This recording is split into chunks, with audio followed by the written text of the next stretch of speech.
Optimization here is a process. And so it's a process and it's a moving target. So once you get to one level, you keep wanting to go higher and higher and higher. And it's a continuous process. It's not like when you're trying to remove, let's say, a disease factor that it goes away and that's it. It's more just you're continually optimizing to get better. And it's something that the curriculum, I'm very proud of what we've done there. And, the practitioners that do practice home hope are getting incredible results with their clients.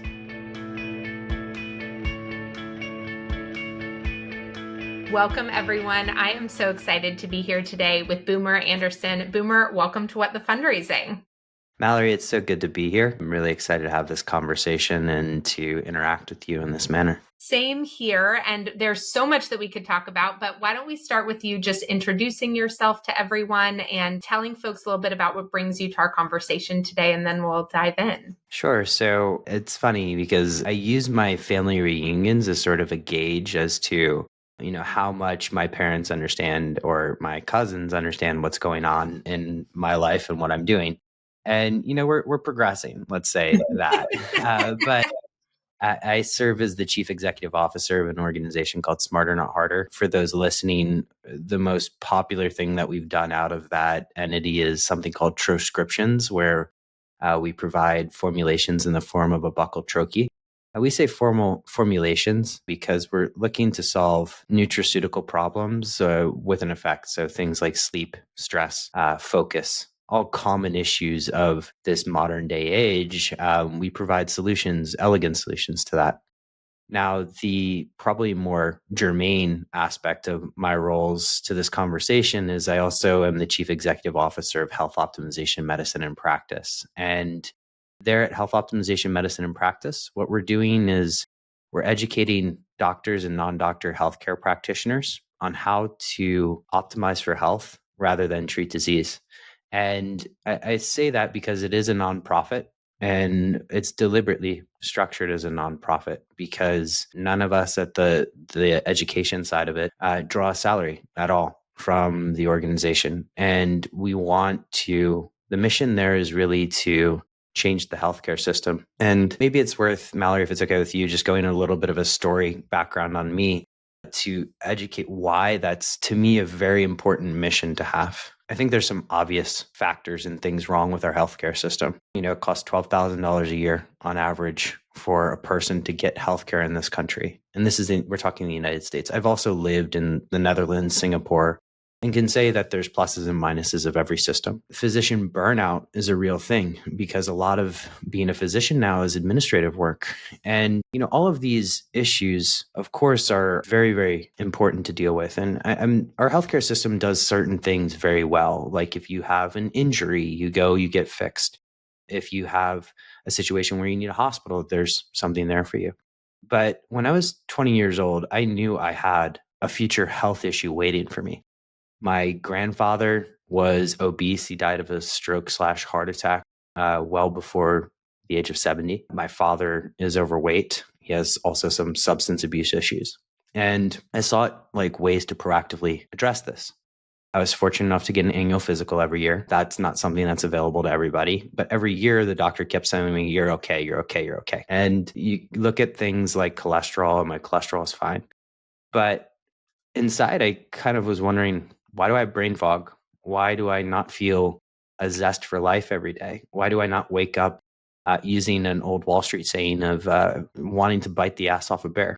And you can see where this is going. But at the age of 30, I got diagnosed with a heart condition and kind of caught me for a little bit of threw me for a loop, if you will, because I was doing everything right according to Men's Health and everything else. Why did I get diagnosed with this issue? And it said I had a 95% risk factor or chance of having a heart attack in my lifetime. I was 30 years old, had, the six-pack abs, everything. So went on a little bit of a mission to dissect the human body myself, but along the way found some doctors that were much further along in that process than me. And Dr. Ted Achacoso, who's a mentor, friend, pioneer of health optimization, medicine, and practice, introduced me to his framework. And what I loved about it was the elegance of the framework, how sleep, how just analytical testing, how your environment, how your mitochondria really impact your health. It all goes into this system, and we can balance that system and you can thrive today and hopefully avoid all of those issues that I was trying to avoid as well down the line. Okay, gosh, there's so much here that I gave you a little bit of it. That was just like the full buffet. Now you have to decide where you want to start. Well, I'm like, oh, do I tell you about my recent health issues? But no, We can talk about it. I'll say that. So I have an autoimmune disease that I got diagnosed with a few years ago. Before that diagnosis, I could tell that something was going on. And I had been going to my doctors for a long time since I had my first daughter, saying my hormones are different. Something is different. Like I just can't tell what's going on. And nobody was really, everybody was like, you're fine, you're fine, you're fine on all these tests. And I started to investigate a lot of sort of alternative diagnostic programs that could help me try to understand the interconnection of different things. So I took like a food sensitivity test and started to just get really curious about my body, about how it was responding to different things and reacting to different things. And then it wasn't until many years later when I was actually going through IVF for my second, I hadn't done IVF with my first, they do a very comprehensive health analysis before you go through IVF. And it was that doctor actually that found the autoimmune disease. And then all of a sudden, all these things started to make a little bit more sense. But once again, they told me, oh, there's nothing you can do. This is just going to be where you're at. One day you'll go on medicine. You'll be on it for the rest of your life. And I was just like, no, like what do you mean there's nothing I can do? And so I ended up changing my life, changing everything that I put inside my body and changing how I, focus on sleep and stress and all of these different things. And I technically put it into remission, my autoimmune disease, which they told me was, completely impossible. And so I have a lot of like respect for taking a step back and being like, okay, something isn't working here. And a lot of things aren't working here. Right. And I think, so many people are doing the best they can with the access and the information that they have to try to keep themselves and their loved ones healthy or run a medical practice. But so many people are suffering because of it. Yeah, and first, good on you for taking the bull by the horns, right? Because we like to refer to that as empowered responsibility. And I think there is an element of that with anybody who has a health issue, that you're going to have to find that, at least for now, you're going to have to take the bull by the horns and do a little bit of research yourself, just to kind of piggyback a little bit off of that. So, and just to kind of add a little bit about how, health optimization medicine and practice, we work on things. So let's say you meet with a home hope practitioner, and we've trained over 100 of these people now around the world. And what we like to say is that the universal common denominator is that the cell, the basic cell. And so at Home Hope, what we're trying to do is optimize your cellular level function. Yes, it's important to know where your symptoms are coming from. In your case, your hormones feeling off, et cetera. But the hypothesis with Home Hope is that if you get the cell function right, meaning you balance the nutrients, you balance the hormones if you're working with a doctor, a lot of these things that we'll call symptomology tend to fall away. So, people that have adverse blood sugar levels, they tend to fall away when your nutrients and hormones are balanced.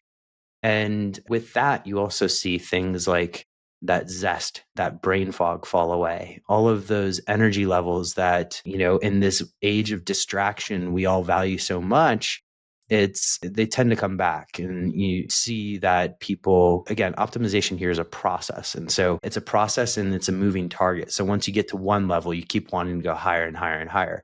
And it's a continuous process. It's not like when you're trying to remove, let's say, a disease factor, that it goes away and that's it. It's more just you're continually optimizing to get better. And it's something that the curriculum, I'm very proud of what we've done there. And, the practitioners that do practice Home Hope are getting incredible results with their clients. Like it was so interesting, like when I was going through my process. So now I not to like give everyone my medical information, but like I don't eat gluten or dairy or soy. Like there are all these things that have been And so, people will hear things like that and they'll be like, oh my gosh, I'm so sad for you. Like, you can't just go out the same way you used to and things like that.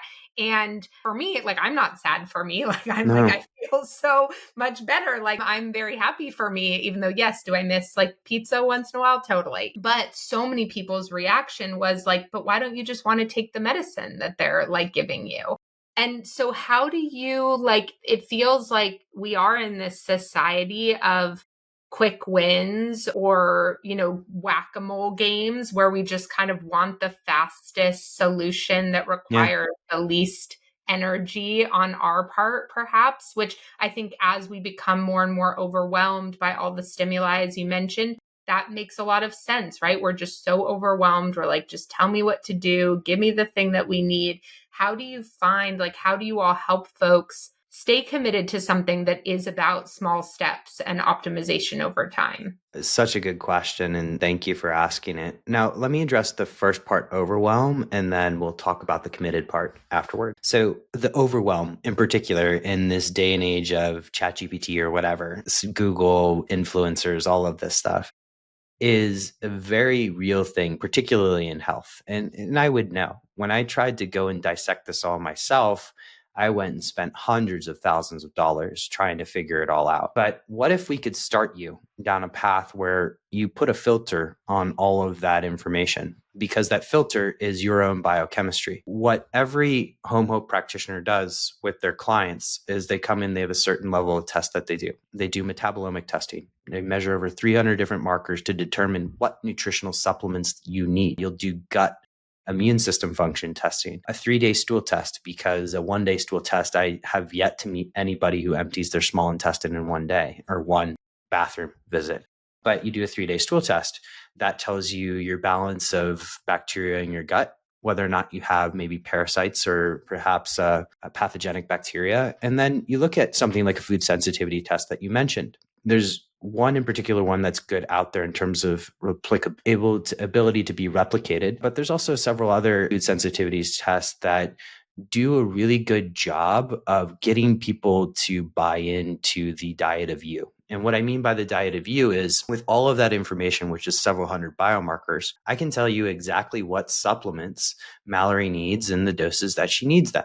I can tell you if you need a probiotic or not. I can tell you whether or not that technology that influencer is recommending to you is beneficial based on your lifestyle.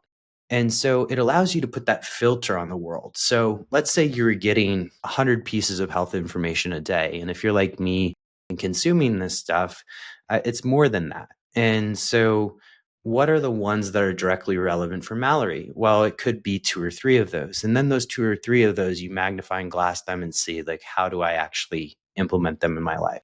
So immediately what you're doing with a practitioner is you're hiring somebody to take the place and be the buffer, but you're also getting those test results to filter the world, to reduce your overwhelm. Then the second part of your question, which is how do you get people to buy in?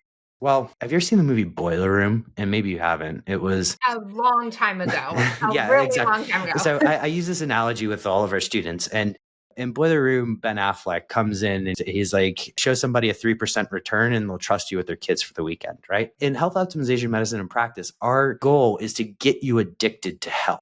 And how do you do that? Well, I personally, and I only see a couple of clients now. I don't see many. In fact, anybody who gets referred to me, I usually send to some of our students, but it's mainly entrepreneurs. And with entrepreneurs, brain function is everything, right? If I can get my brain going at 120 every day, that's great. But in the case of, entrepreneurs with brain fog, well, let's look at some of your markers and see, like, hyaluronic acid, for example, is a marker of, loosely translated, it approximates potential brain inflammation. Now, there are very elegant solutions for that. It's usually a marker of B6 deficiency.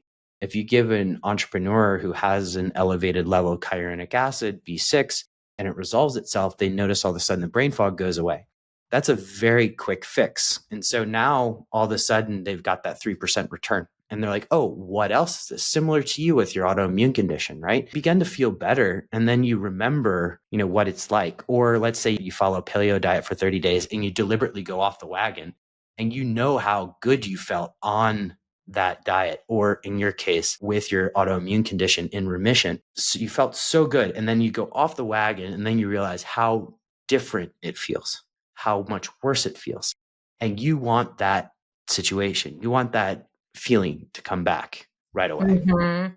Yeah, it's true. It's interesting. I stopped drinking this year, and I didn't really for the same reason, inflammation. I felt like my body wasn't processing alcohol the same since my daughter was born, and I was just like, you know what, this just isn't. Every time I am having even a few sips, I'm waking up the next morning and I'm not feeling great. And especially if you have a little baby, you don't want to do anything to mess with your sleep, right? No. So I'm just like, my sleep is my priority. But you're right. Like my husband and I have jokes sometimes like, wow, now it's like the difference in how that makes us feel makes us not ever want to feel that way versus when we were younger and maybe our body was processing it slightly differently, Yeah. but still we were more commonly feeling that the sort of like whatever the impact of the alcohol was. And so there was less of a distinction between what was possible without it.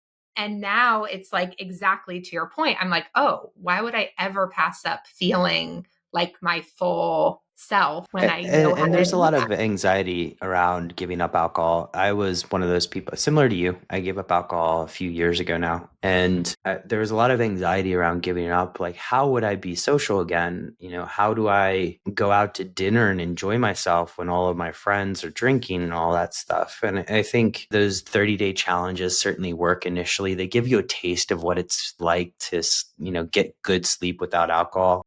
And what the beautiful thing that I found with giving up drinking is on those nights where I get a short level or short amount of sleep, whether it's your baby, right? Or you wake up because you're an entrepreneur and your mind's going 1,000 miles a minute. On those days that I was drinking back then, the thought loop was very negative. Now it's okay, I can actually do things. I can get stuff done. And so it's a magnifier on the downside because alcohol is depressant, right? And so getting away or removing that magnifier, there's a huge movement now for people to have more of a sober life. They're like wine consumption is now 1/6 of what it used to be for previous generations. And that's definitely a positive vote forward for society. I'm excited about it. There's numerous studies out there that show how much damage alcohol does to self and society. So I think there's a lot to be thankful for with that.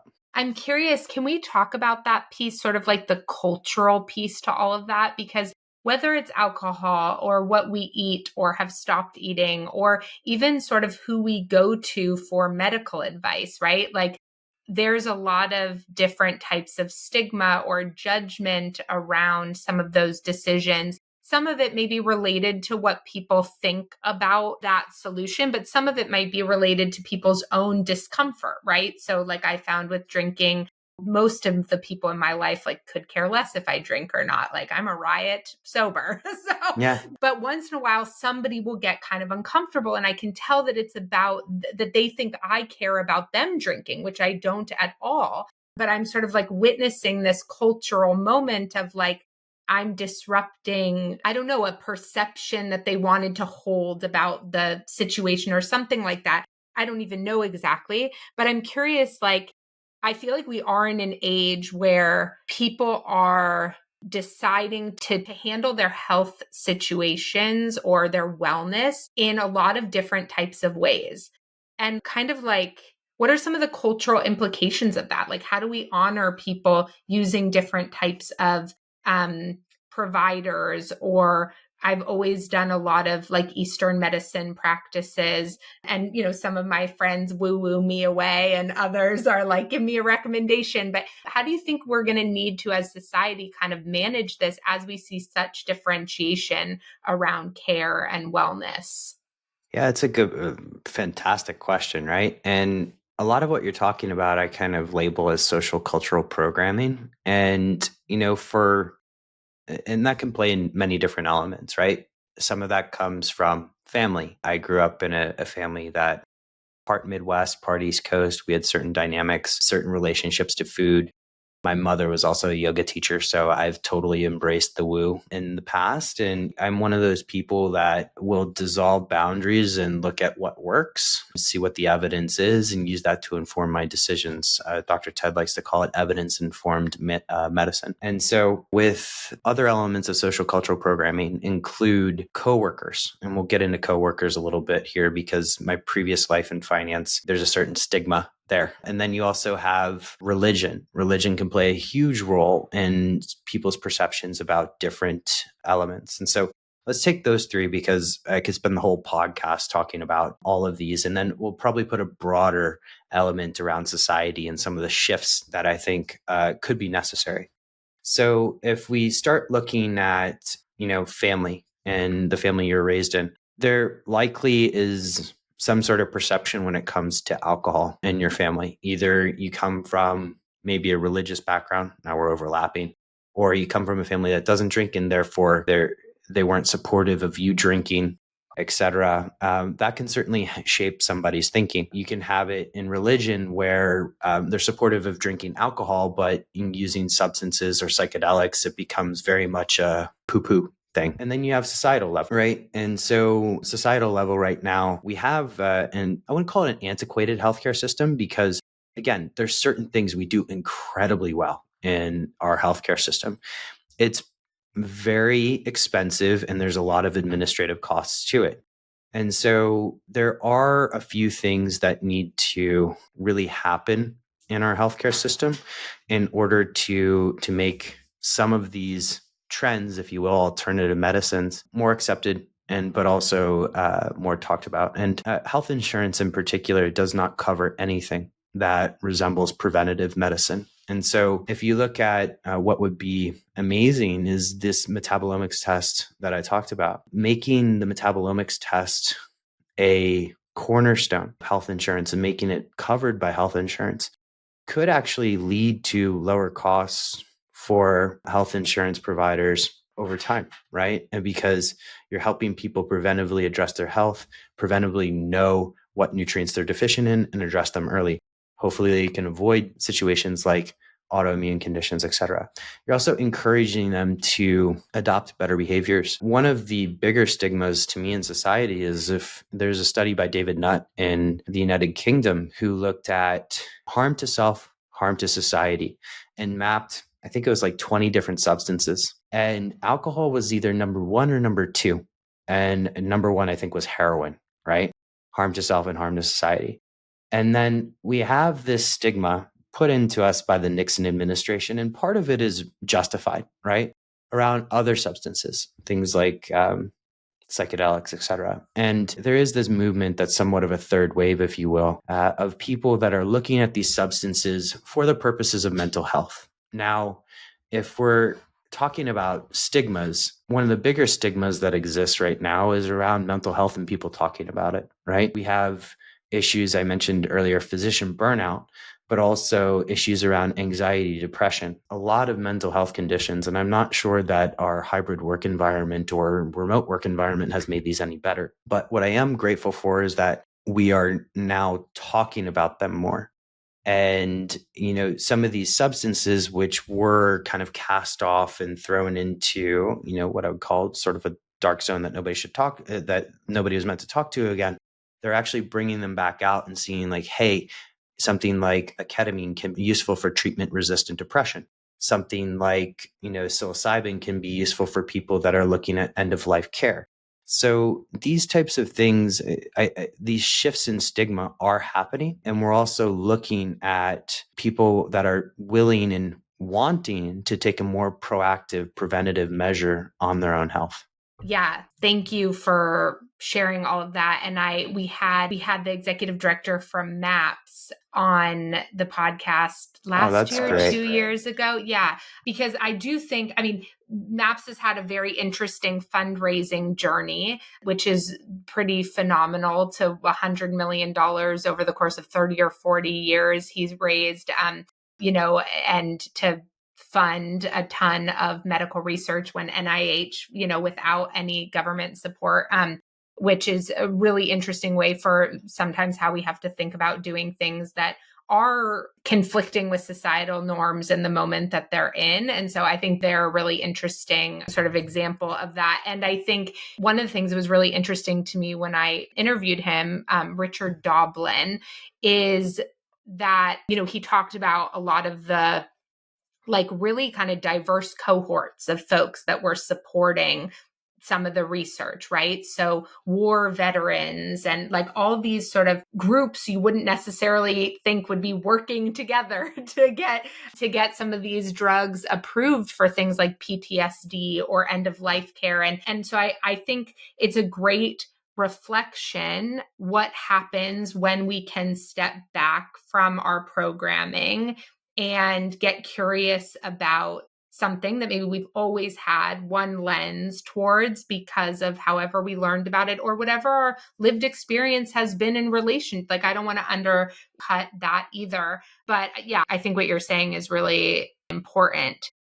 When you think about, like, let's say that you're meeting with somebody who feels a lot of pressure from the culture around them or their familial structure to pursue their health in a very particular, maybe more traditional way.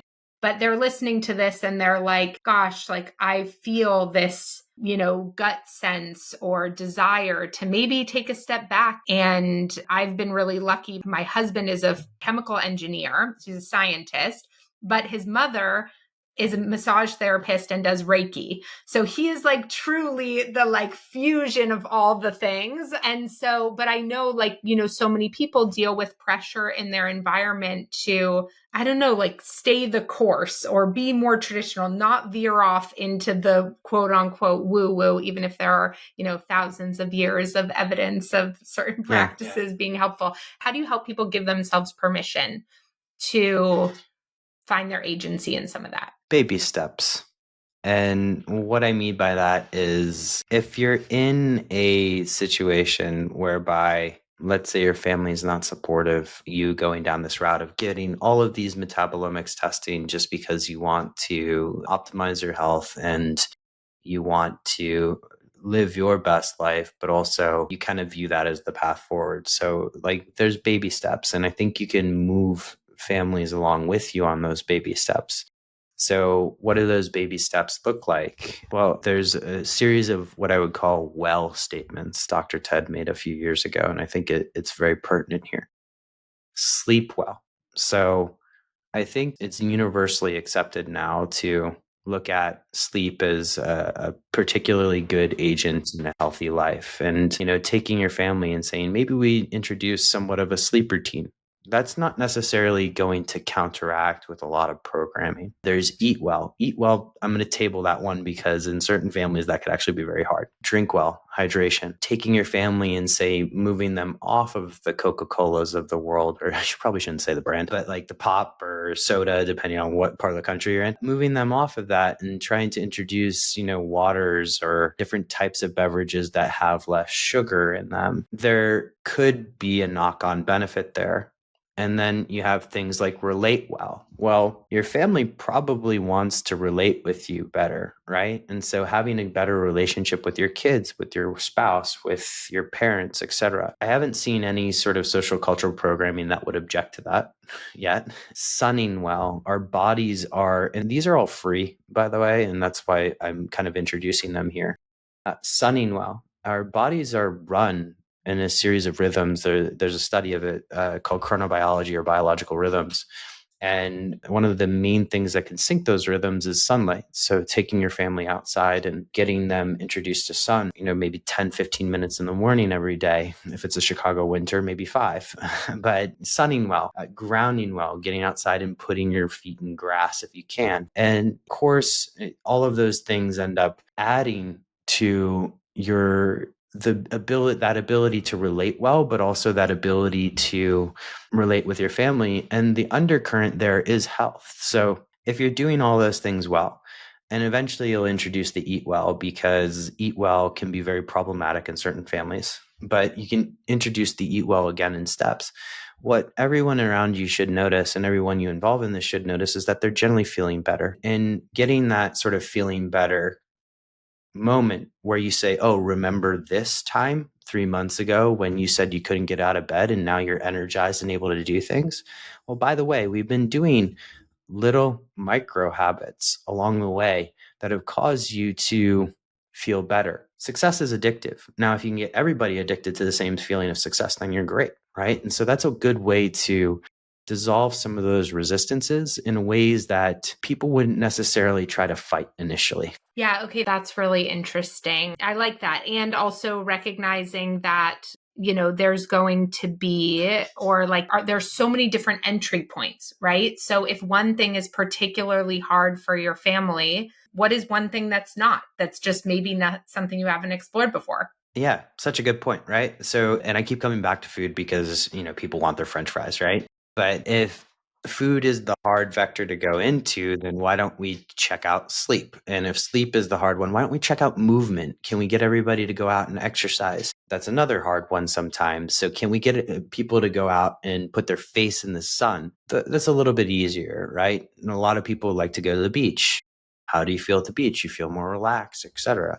So there's many different entry points here. And the thing about health is, there's always a pointing out instruction. You just have to keep moving along those pointing out instructions until something sticks. And, when it sticks, you run with it. Okay, so I so appreciate this. And I'm wondering, what question am I not asking you that I should be asking you right now? Oh, so let's talk a little bit about just health optimization medicine and practice in general. I told you my story earlier about how I came to this and how it's an elegant framework. What we're up to at health optimization medicine and practice is what we're trying to do is to introduce a new health paradigm. If you think about the healthcare world right now, what we're really focused on in healthcare is not healthcare, it's disease management. And with health optimization medicine and practice, if we achieve what we set out to achieve, there will be a new, not just framework, but a new space in the healthcare system for something that more resembles a health manager. So think about this person really as someone who will be your coach, your Morpheus, your guide along the way to keep you healthy throughout. Because remember earlier, I defined optimization or health optimization as sort of a continuous process, and you're continually optimizing.